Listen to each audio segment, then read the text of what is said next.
What's going on, everyone? Welcome back to Redefine Our Prime. My name's Chris.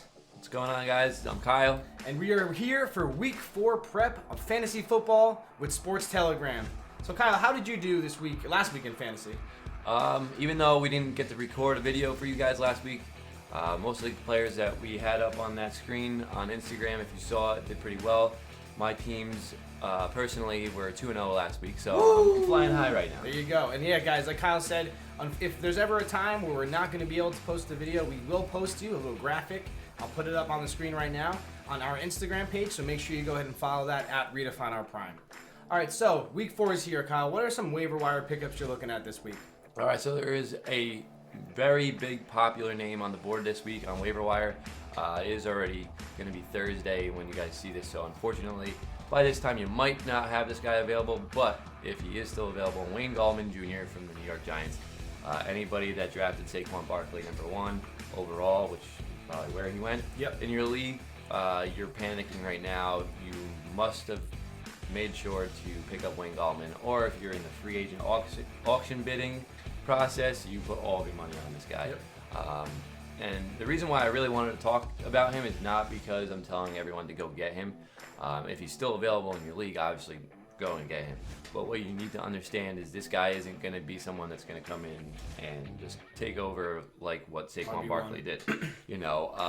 Obviously, if you need to put him in for Barkley's spot, you do that. But if you were lucky enough to pick him up as an extra running back, you're not going to start him over somebody else that you had already drafted for an RB1 or an RB2. I think that Gallman is in that RB3 flex kind of option for this week, especially against the Redskins.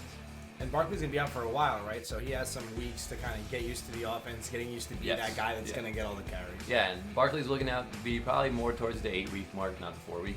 And with bye weeks now starting, your draft is really going to come into play in how well you did and how much depth your team has. So having a guy like Gallman on your bench for when you have your bye weeks hit hard is a good quality player to have. Well, that wouldn't be a problem for you because you get, 5 running backs every week? He's running back. I don't care if I'm a PPR or not. My strategy is to get those running backs. You never have enough running backs. All right, who else you got, Kyle? All right, so now, like I said, since we're already at Thursday here, I try to give you guys somebody that's kind of looking forward. We've had a couple of tight ends that have gone down. David Njoku, he's on the IR. We have a couple other guys. Vance McDonald might not play this week because of a shoulder injury. Greg Olsen is questionable every week. So you have a couple of guys that have been doing good, but they're known to break down. Chris Herndon from the New York Jets. He was suspended for the first 4 weeks. They're on a bye week this week, so he's going to be suspended for one more game. But if you have an extra roster spot open, if you have somebody that you're willing to drop, I would pick this guy up. Hopefully by the time he's playing, Sam Darnold is also back. Done with mono. Yeah, the Jets just look so terrible without him. Understandably so. But I think that when Chris Herndon comes back, you get Sam Darnold back, that Jets offense should start flying a little bit. Awesome. All right, thanks. I know Herndon's available in my league, so I'm trying to go grab him, even though you might go get him. But I'm going to try to get there first. I was definitely looking at him. So, Kyle, what are some good matchups you're looking at this week? People that you really think are going to perform, like wide receiver, running back, a quarterback, stuff like that. All right, so we're sticking to our New York theme so far today. We got a couple of Giants to talk about. We're going to talk about another one here. Sterling Shepard. Not only because of the Daniel Jones hype, and you saw what he did. He had 9 targets, 7 catches, 100 yards, and a touchdown. And Daniel Jones is going to throw the ball. He came in, he first started, he threw the ball 36 times. The Giants don't have the type of defense where they're going to keep anybody to a low-scoring game, so the Giants are going to have to throw the ball. Good news for everyone because Daniel Jones can actually throw the ball. And Sterling Shepard is going to be the #1 guy in the wide receiver corps for at least one more week. You got Golden Tate coming back next week. So if there's a week to start Sterling Shepard, it's without Golden Tate, and it's against the Washington Redskins, who just got lit up by Mitch Trubisky on Monday night. All right, Kyle, so what about a running back you're looking at? All right. This guy was actually not in the lineup last week because he was on paternity leave. His wife had a child, and he will be back on the field against the Buffalo Bills. James White. I think he's going to have a big game. The Buffalo Bills have a very good cornerback group.